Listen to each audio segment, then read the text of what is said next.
এই মসজিদে নববীতে বসা নবী মুহাম্মদ বলেন সাল্লাল্লাহু আলাইহি ওয়াসাল্লাম 25 জন সাহাবীদেরকে নিয়ে বসে আয়াতে কারিমা তেলাওয়াত করছেন। বিসমিল্লাহির রহমানির রহিম।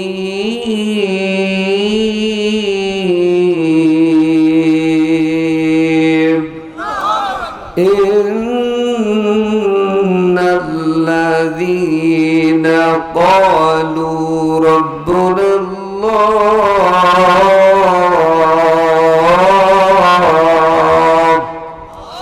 ربنا الله ثم استقاموا تتنزل عليهم الملائكة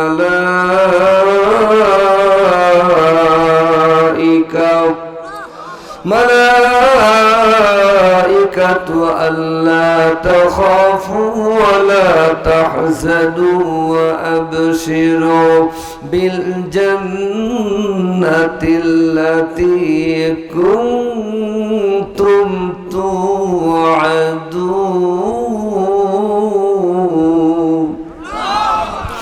নবীজি আমার সাহাবীদের সামনে আয়াতে কারিমা তেলাওয়াত করে বলেন, সাহাবীরা রে, আমি যে আয়াতে কারিমা তেলাওয়াত করলাম মসজিদে নববীতে, তোমরা কি এই আয়াতের অর্থ জানো? এক সাহাবী বললেন, ইয়া রাসূলুল্লাহ, ইয়া হাবিবাল্লাহ, আপনি যদি অনুমতি দেন এই আয়াতের অর্থ আমি জানি, কিন্তু আয়াতের অর্থের সাথে একটা মক্কার ঘটনার মিল আছে, আমি বলতে চাই।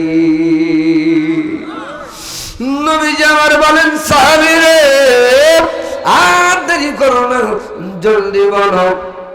যে সাহাবী বর্ণনা করবেন তখনও তিনি নন মুসলমান, যখন ঘটনাটা দেখেছেন বলেন, ইয়া রাসূলুল্লাহ, ইয়া হাবিবাল্লাহ, আমি মুসলমান তখন পর্যন্ত হই নাই। আবু জাহল, উতবা, সাইবা, আবু সুফিয়ানের সাথে আমি ছিলাম, একটু দূরে ছিলাম।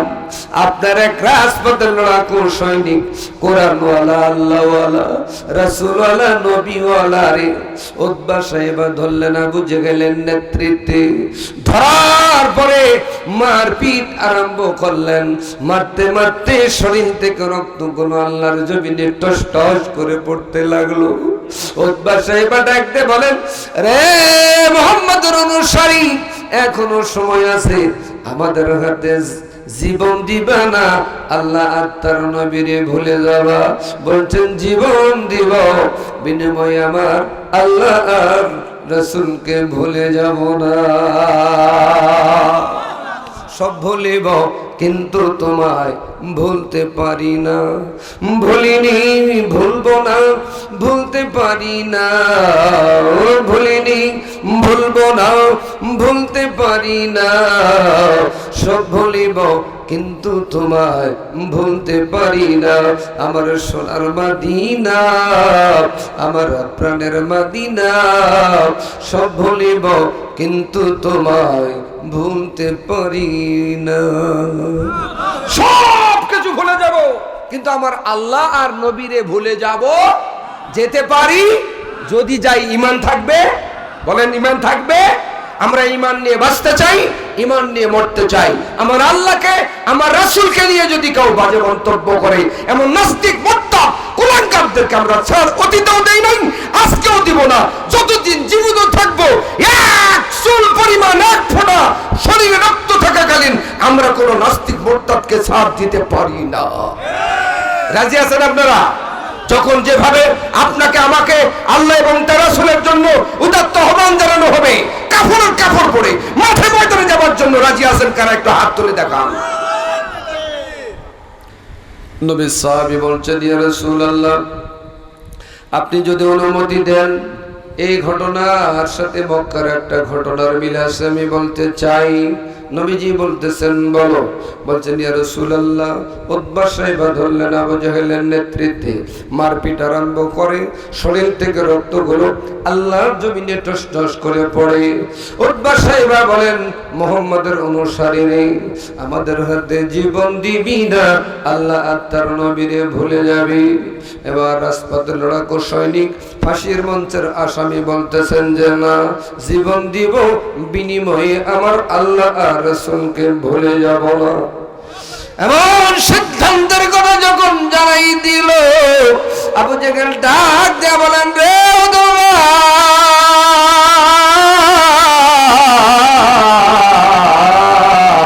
রে সাহেবা, এত ছোট শাস্তির সম্মুখীন করেই এই ইসলামী আন্দোলন বন্ধ করে দেওয়া যাবে না।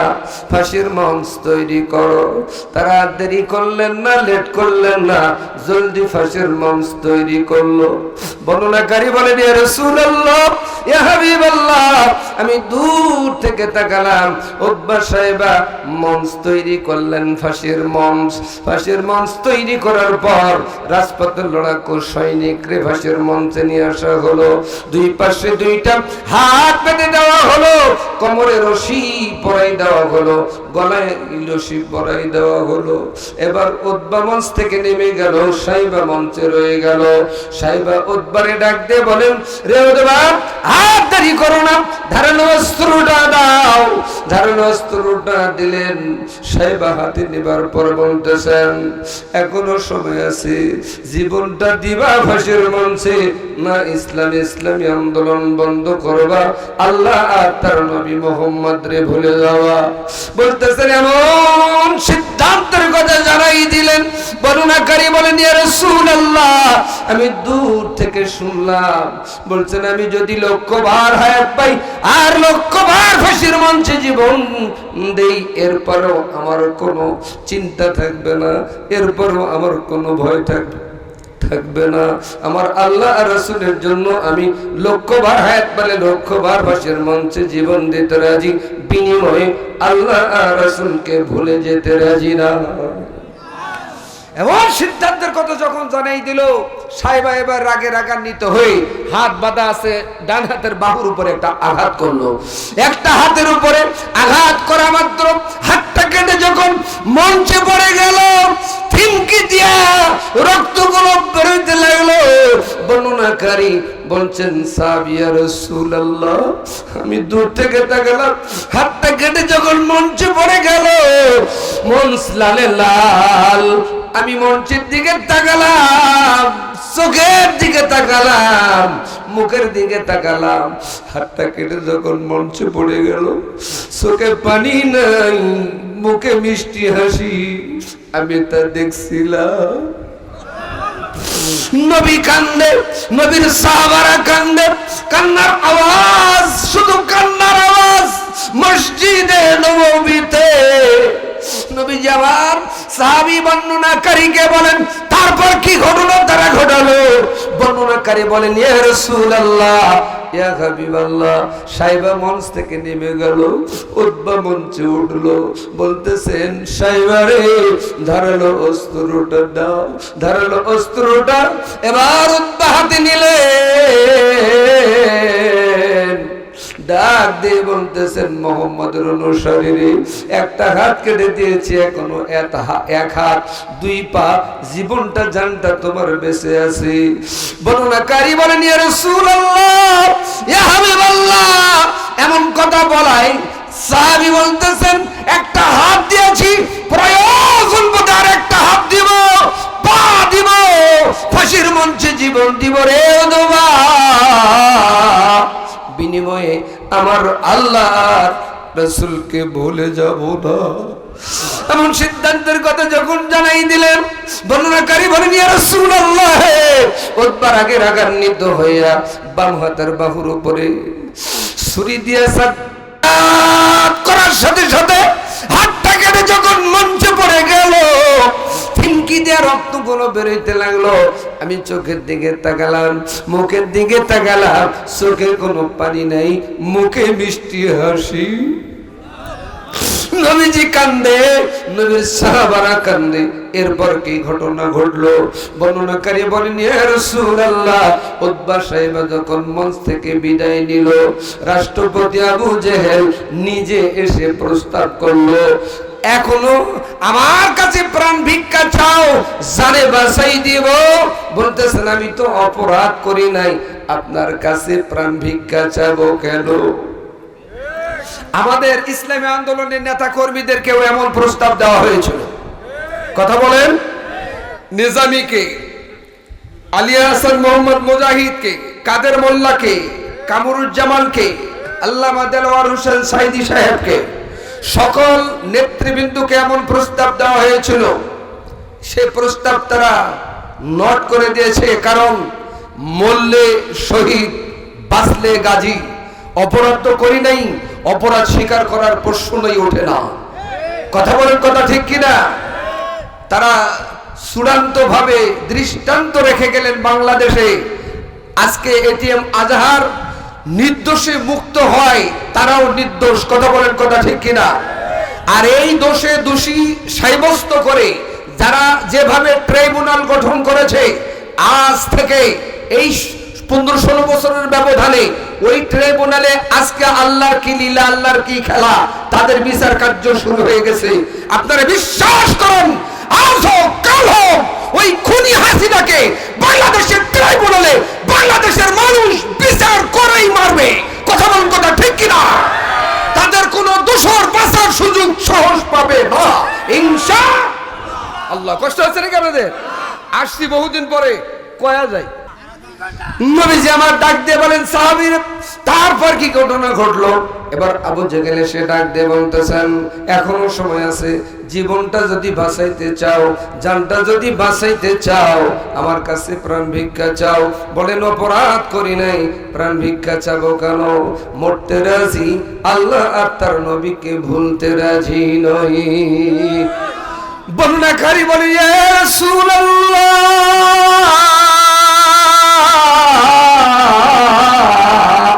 ইয়া হাবিবাল্লাহ। আমি দূর থেকে তাকালাম। উতবা সাহেবের ডাক দিয়ে আবু জেহেল বলেন, দেরি করো না, ধারালো অস্ত্রটা দাও। ধারালো অস্ত্রটা হাতে নিলেন আবু জেহেল। বর্ণনাকারী বলছেন, ইয়া রাসূলুল্লাহ, ইয়া হাবিবাল্লাহ। আমি দূর থেকে তাকালাম, পায়ের দুটা উরু পর্যন্ত আবু জেহেল একেবারে কেটে ফেলে দিলে।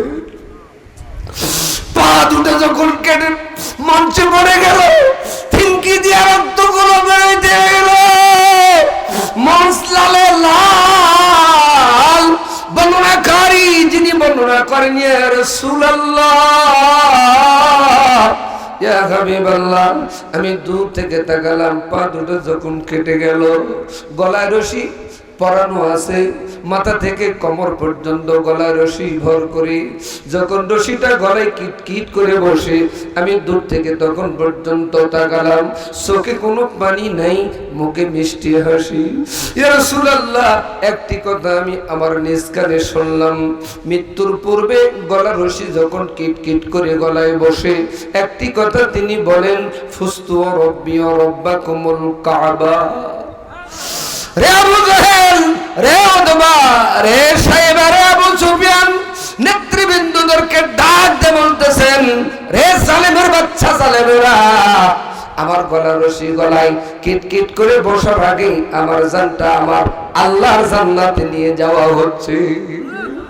বর্ণনাকারী বলেন, ইয়া রাসূলুল্লাহ, হাত কেটে দিল, পা কেটে দিল, গলা রশি গলায় কিটকিট করে বসে। আমি চোখের দিকে তাকাই, মুখের দিকে তাকাই, চোখে কোনো পানি নেই, মুখে মিষ্টি হাসি। আর কারণকে আমি জানতে চাই। এমন দৃষ্টান্ত আমি নিজ চোখে দেখতে পাইয়া বাপ দাদার ধর্ম ত্যাগ করে তাদের সামনে ডিক্লেরেশন দিলাম, লা ইলাহা ইল্লাল্লাহু মুহাম্মাদুর রাসূলুল্লাহ। মুসলমান হয়ে গেলাম, আমারও তারা ধরলো, কিন্তু জানে মারলো না।